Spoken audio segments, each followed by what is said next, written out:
Alright guys, here's what your axle is going to look like for the wheel. You're going to be putting this through the hole in your stem that the wheel rides on.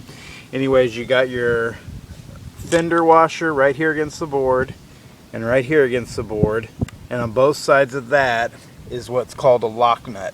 It's a nut with a white nylon washer on the inside so that as you screw it on, it doesn't slide freely one way or the other.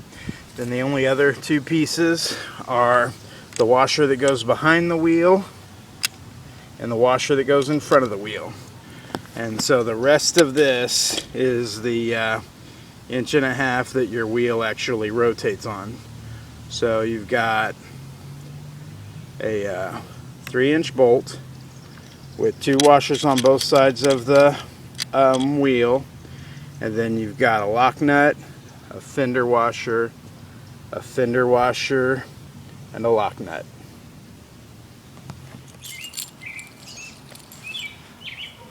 Alright guys, we got the wheel and the axle here, and I'm going to show you how to assemble it properly.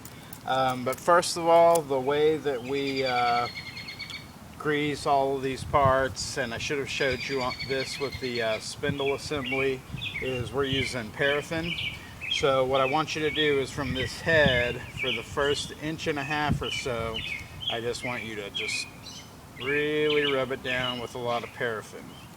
Okay, and it's gonna, you don't have to do this all the time. It sinks into the wood eventually, and then it's, you know, self-lubricating and things of that nature. But anyways, after you get all that paraffin on there, what you're gonna want to do is you're just gonna want to leave 1 washer on it, and that's one of these small washers, and you let it slide all the way down to the end of the bolt.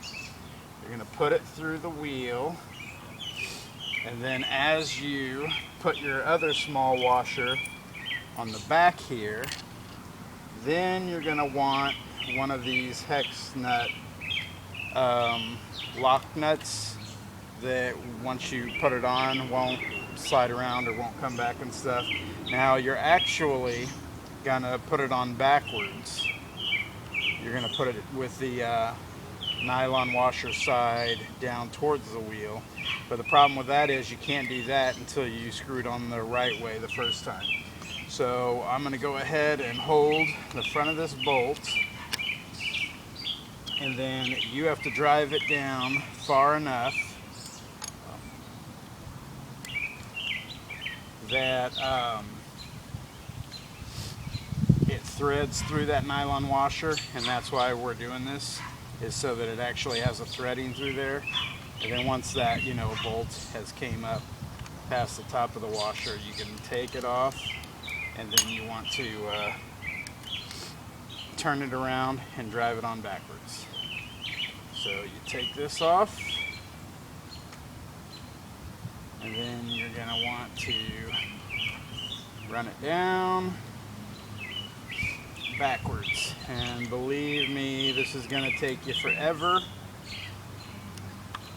but the problem is you do not want to go quick with it, because the faster you go, the more it's going to channel out in that nylon washer, and that's going to lead to it not being as effective at its job as it should be, because you kind of want that nylon washer always grabbing this bolt and holding it steady. That's going to keep it from getting out of whack and either tightening on the wheel where it doesn't run as smoothly, or loosening up from the stem of the frame, which will give the wheel a shimmy. And at a later point, we're going to talk about how to adjust things. Like if the wheel starts to shimmy, there's an adjustment to make with this washer, and that'll get rid of the shimmy. And then there's some other things to watch out for. So now after you've got that bolt down, and you can just run it down snug, you don't have to. It theoretically should be loose, and that's how the wheel is going to turn, is by it being loose enough that the wheel will just rotate on this axle.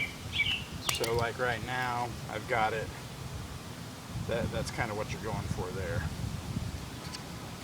And it'll really, go loose on a threaded bolt with a bunch of paraffin on it. So that's what you want to have. Then you put your fender washer on there. You'll put it in the stem.